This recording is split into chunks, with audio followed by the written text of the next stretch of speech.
আসসালামু আলাইকুম প্রিয় শিক্ষার্থী বন্ধুরা, আমি আবার চলে আসলাম নতুন একটি ক্লাস নিয়ে।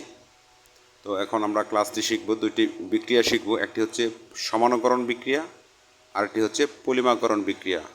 তো আমরা প্রথমে যাব সমানুকরণ বিক্রিয়ায়। ঠিক আছে, আসতে পারে সমানুকরণ বিক্রিয়া কি। তো তোমরা প্রথমে বলবা যে যদি দুটি ক নাম্বার বা সমানুকরণ বিক্রিয়া বলতে কী বোঝো, এটাও আসতে পারে পরীক্ষায়। তো লিখবা যে যদি দুটি যৌগের আণবিক সংকেত একই থাকে কিন্তু গাঠনিক সংকেত ভিন্ন হয় তবে তাদেরকে সমানুকরণ বিক্রিয়া বলে। এটা ক নাম্বার একটা সংজ্ঞা থাকতে পারে। আবার যদি বলে সমানুকরণ বিক্রিয়া বলতে কী বুঝো, এটাও আসতে পারে। তখন সংজ্ঞাটা আগে দিয়ে ব্যাখ্যাটা দিয়ে বুঝাই দিবা। তো এনাফ। তারপরে আবার সমানুকরণ বিক্রিয়া কি চাইতে পারে, তখন বিক্রিয়াটা তোমাকে সংজ্ঞাটা যদি পারো তখন বিক্রিয়াটা এমনিতেই পারবা। ঠিক আছে। তো সমানুকরণ বিক্রিয়া একটাই, দ্বিতীয় কোনো বিক্রিয়া নাই, এটা খুব ভালো করে মাথায় রাখবা। আর পলিমাকরণ বিক্রিয়া এটাও একটাই, দ্বিতীয় কোনো বিক্রিয়া নাই। ঠিক আছে। আর এটা পরীক্ষার মধ্যে সমানুকরণ বিক্রিয়া বা পলিমাকরণ বিক্রিয়া যে কোনো দুইটার মধ্যে একটা আসে, এজন্য খেয়াল রাখো। একটি সমাণু থেকে অপর একটি সমাণু তৈরির প্রক্রিয়াকে সমানুকরণ বিক্রিয়া বলে। শেষ, সিম্পল।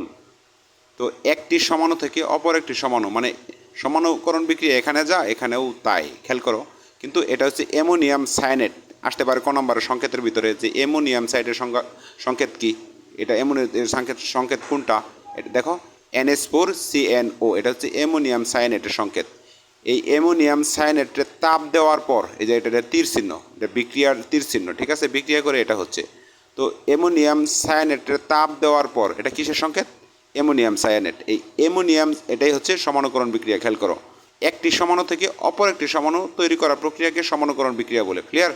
তো এই অ্যামোনিয়াম সায়ানেটে তাপ দেওয়ার পর এটা বিক্রিয়ার তাপের চিহ্ন, এই যে বিক্রিয়ার চিহ্ন, আর এটা তাপের চিহ্ন। আবার এই যেভাবে ডেল এজ দ্বারা এই যে ডেল, এটা তাপের চিহ্ন, এটা দিলেও হবে এখানে।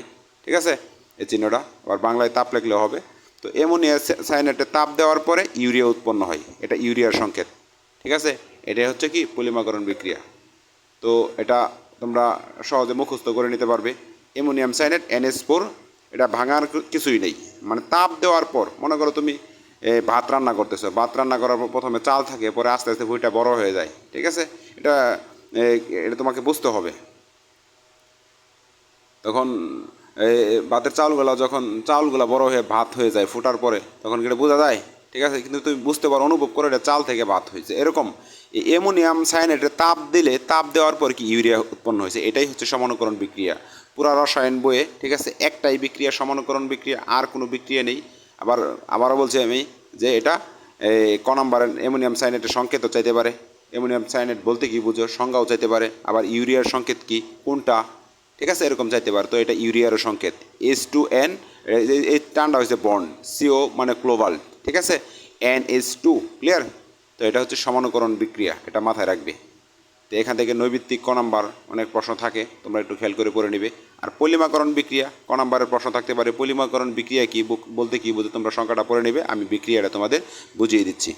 তো এটা হচ্ছে পলিথিন মানে ইথিলিনের সংকেত। ঠিক আছে, সরি, এটা ইথিলিনকে যখন অক্সিজেনের উপস্থিতিতে, মানে অক্সিজেন যখন এটা প্রভাবকের উপস্থিতিতে, ক্লিয়ার, এটা হচ্ছে ইথিলিন।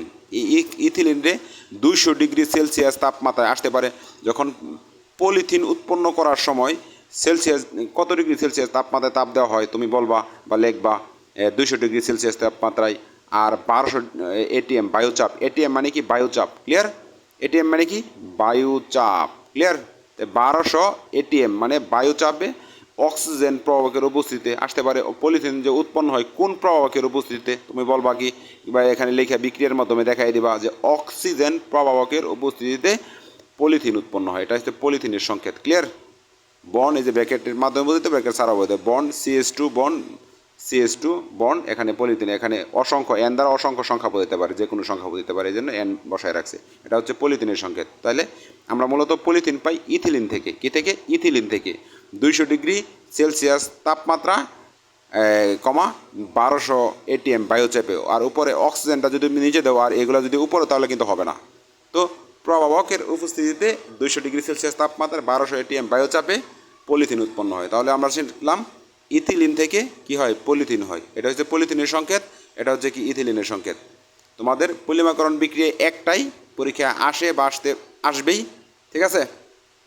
আবার আলাদাভাবে ইথিলিন পলিথিন কত ডিগ্রি সেলসিয়াস তাপমাত্রায় নানানভাবে তোমার ক নাম্বার খ নাম্বার প্রশ্ন করে নবী থেকে, এগুলো তোমরা একটু খেয়াল করে পড়ে নিবে।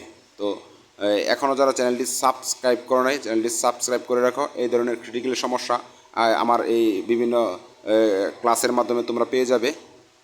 সাবস্ক্রাইব করে রাখি তোমাদেরই ভালো, আমারও একটু ভালো। আমি এই অনলাইন প্ল্যাটফর্মে নতুন, আমাকে তোমরা সাপোর্ট দেবে, আমি তোমাদের সাপোর্ট দেওয়ার চেষ্টা করব।